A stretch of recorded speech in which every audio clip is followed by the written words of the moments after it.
Hello everyone, आज है 30 सितंबर और आज इस वीडियो में हम बात करने जा रहे हैं यस बैंक के बारे में।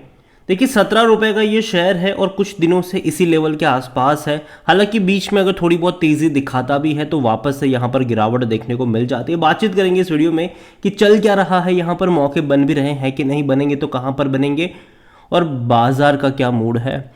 देखिए वीडियो को शुरू करूँ उससे पहले अगर आपने अभी तक चैनल को सब्सक्राइब नहीं किया है तो प्लीज़ अभी इसे सब्सक्राइब कर लीजिए, क्योंकि आगे भी बहुत सारे वीडियोस हैं जो आपको काफ़ी ज़्यादा हेल्प करेंगे। तो देखिए 17 रुपये 25 पैसे का शेयर है यस बैंक का। पिछले एक महीने में अगर हम देखें तो जहां था वहीं पर है। इस बीच अटेम्प्ट करा, कोशिश करी, वापस गिर गया ये। एक साल का भी अगर आप ग्राफ देख लोगे तो भैया 12% का ग्रोथ जरूर है, लेकिन बहुत बड़ा अटेम्प्ट करा था, बहुत बड़ी तेजी आई थी जब दो बड़े फंड हाउस ने यहाँ पर पैसा लगाया था, जब इन्होंने अपना जो एनपीए है, नॉन परफॉर्मिंग असेट्स है, उसको बेचा था। लेकिन बाद में लगातार डिक्लाइन देखने को मिले और शेयर वापस वहीं पर आ गया जहां से ये शुरू हुआ था। और देखा जाए तो बीच बीच में अभी कोशिश कर रहा है, लेकिन अगेन मैं कह दूं यहाँ पर कि देखो यस बैंक में ना बहुत बड़ा लंबा टाइम लेने वाला है ये तेज़ी दिखाने के लिए।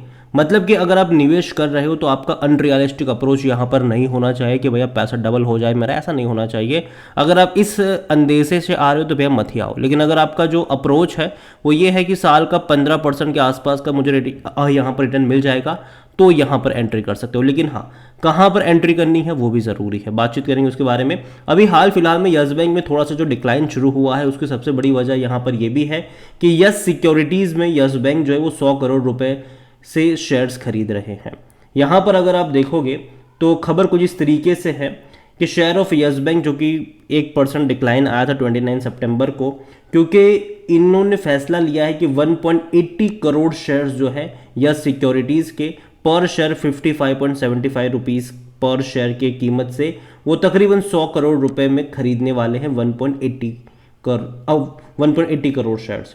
Yes bank hold 100% of paid up capital of yes securities. तो यहाँ पर अगर हम बात करने जाए तो बहुत बड़ी क्वांटिटी हम कह सकते हैं कि ये खरीदने का प्लान है इनका। सिंपल सी बात है ये, और जिसके चलते गिरावट देखने को मिल रही है वो भी ऐसे हालातों में खरीदने का प्लान है जहां पर भैया बाजार उतना अच्छा सही नहीं है। और वॉल्यूम्स अगर आप देखोगे तो भैया 13 करोड़ से भी ज़्यादा की क्वांटिटी में शेयर ट्रेड हो रहे हैं, बड़ी क्वांटिटी में शेयर ट्रेड हो रहे हैं यस बैंक के। और तो और अगर नज़र करें इस बैंक के ऊपर तो देखिए according to Moneycontrol user खरीदने की सलाह कोई नहीं दे रहा है, होल्ड करने की सलाह है 50% की। 50% लोग बेचने की बात कर रहे हैं। अभी मैं यही कहूँगा कि मैं 50% लोग होल्ड करने के साथ हूँ। खरीदने को लेकर जहाँ तक बात है 17 रुपये मुझे उतना अच्छा नहीं लगता। मुझे लगता है कि अगर 15 रुपये के आसपास अगर ये मिलता है तब जाके खरीदारी के मौके बन सकते हैं। और डेफिनेटली चांसेस है इसके 15-16 रुपये तक जाने के। रीज़न ये है कि अभी अगर हम ग्लोबल बाजार देखें, खास करके अमेरिका की जो हालत देखें अगर हम, तो डेट से जूझ रहे हैं ये। और अगर हम अमेरिकी बाजार देखें तो बहुत बड़ी गिरावट दिखाना शुरू कर चुके हैं वो। तो उसका असर मुझे लगता है कि इंडियन मार्केट पर भी पड़ता नज़र आएगा। वहाँ यहाँ पर भी आपको गिरावट देखने को मिलेगी आने वाले कुछ दिनों में, और तब खरीदारी के मौके बन सकते हैं। यहाँ पर आप देखो तो देखो नंबर्स काफ़ी अच्छे हैं, रेवेन्यू वाइज इनके नंबर काफ़ी अच्छे, लगातार तेज़ी आ रही है। क्योंकि देखो जब यस बैंक डूब रहा था ना, लोगों का भरोसा जा रहा था इसकी तरफ से, लेकिन अभी अगर हम बात करें तो ये लोगों का भरोसा वापस लौट रहा है। एक चीज़ तो है कि बैंक बर्बाद नहीं होने वाला है, यस बैंक बर्बाद नहीं होगा। काफ़ी अच्छा खासा पैसा इन्होंने रेस कर ही लिया है। और जहाँ तक बात करें इनके प्रॉफिट्स की तो हालांकि पहले डिक्लाइन था लेकिन अभी प्रॉफिट में भी तेज़ी आ रही है, लेकिन ये प्रॉफिट उतना अच्छा नहीं है। रीज़न ये है कि देखो आप कहो या 350 करोड़ का प्रॉफिट कर रहे हैं क्वार्टरली, फिर भी शेयर्स 17 रुपये का है, तो अगेन बहुत ज़्यादा शेयर्स की यहाँ पर डंपिंग हुई है। यस बैंक की अगर हम बात करें तो आप देखिए इसका जो पी रेशियो वो 64 का है। 17 रुपये देखने में सस्ता लगता है लेकिन वैल्यूएशन के हिसाब से महंगा है ये। सेक्टर पी 17 का है इसका। क्यों इतने हाई पी पे चला गया ये 17 रुपये पर होने के बावजूद भी? क्योंकि बहुत ज़्यादा शेयर्स डंप करे गए हैं। जब यस बैंक बर्बाद हो रहा था तो 10 रुपये के भाव पर इसको बचाया गया था। कई सारे बैंक्स ने इक्विटी खरीदी थी लेकिन 10 रुपये के भाव पर खरीदी थी। उसके बाद जब दूसरी बार फंड रेजिंग करा गया 12-13 रुपये की कीमत पर करा गया और पर शेयर ये 12 से 13 रुपये था और 15,000 करोड़ रुपए रेज करे गए। तो जाहिर सी बात है कि जब इतने बड़े पैमानों पर शेयर की डंपिंग होगी, जब पहले 100 शेयर्स थे अभी मानो कि 1000 शेयर आ गए, तो जाहिर सी बात है वैल्यू घटती है उस शेयर्स की। इसके अलावा अगर हम शेयर होल्डिंग की बात करें तो प्रमोटर यहां पर भाग चुके हैं, राणा कुबेरन फैमिली, कुछ भी नहीं है उनके पास। म्यूचुअल फंड 0.16% की होल्डिंग लेकर बैठे हैं। डोमेस्टिक के पास 37.78% की होल्डिंग है। एफआईएल्स यहां पर 23.79% की होल्डिंग के साथ है।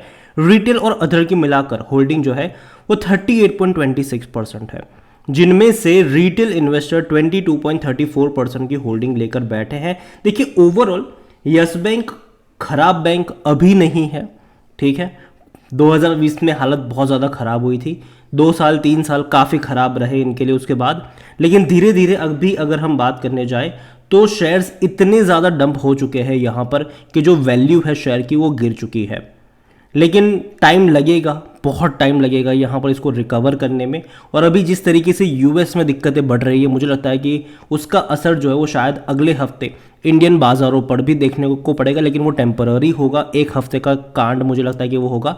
उसके बाद जब फेस्टिवल सीजन शुरू होगा तब जो है वो गेम पलटेगा और वापस से इंडियन मार्केट में भी तेज़ी आएगी। हालांकि यस बैंक में मैं उतनी बड़ी तेज़ी एक्सपेक्ट नहीं कर रहा हूँ, ये अभी भी लंबे समय तक 15 और 20 रुपए के बीच में झूलता रहने वाला है। और मुझे लगता है कि जो खरीदारी के मौके हैं वो 15 रुपए के आसपास बनेंगे, लेकिन आपका जो अप्रोच है वो अनरियलिस्टिक नहीं होना चाहिए। अगेन मैं कह दूं, डबल हो जाएगा पैसा, वो वाला अप्रोच नहीं होना चाहिए। 15-20% का रिटर्न आपको मिलेगा एक साल में, उस तरीके का आपको अप्रोच यहाँ पर होना चाहिए। और खरीदारी वहीं पर होनी चाहिए जब वो सस्ता हो। जो मुझे लगता है कि 15 रुपये का जो लेवल है वहाँ पर आपकी नज़र होनी चाहिए, ना कि 17-18 रुपये पर, क्योंकि वहाँ पर ये महंगा है।